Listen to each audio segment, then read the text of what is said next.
Early tests showed poor handling due to a lack of understanding how the engine influenced the frame design. By 1978, the handling problems had largely been resolved, and the bike was delivered to the US press for review and to the public for sale in 1979.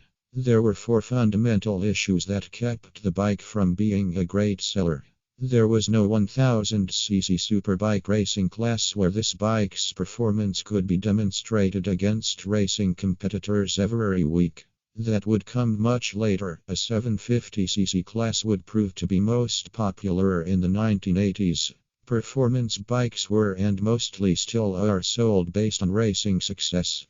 The speed limit on US roads was set at 55 mph, and enforcement of the speed limit tended to be pretty strict. Most states saw this as a great source of revenue, so a motorcycle top speed of 130-135 mph instead of 110-120 mph was not a hugely attractive feature for most potential buyers.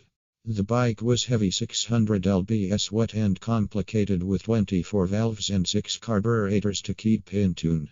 Most weekend mechanics could handle 2 4-carbs and 8 valves, but balancing the cylinders to minimize vibration proved to be more challenge than most owners were willing to keep on top of.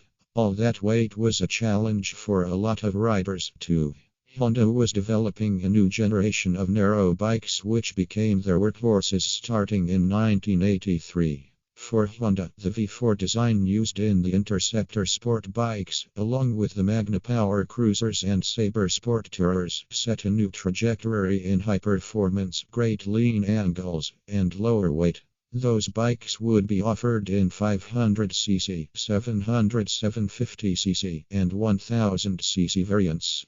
The motorcycle market also began to suffer in the early 1980s after growing rapidly during the 1970s.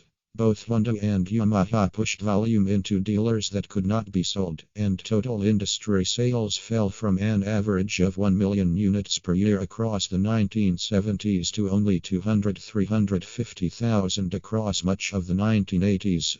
So combine a too large and heavy bike that needed a lot of maintenance to run smoothly with no place to use all that power, either on the street or on a racetrack, and you have a recipe for a great bike that no one wants to buy.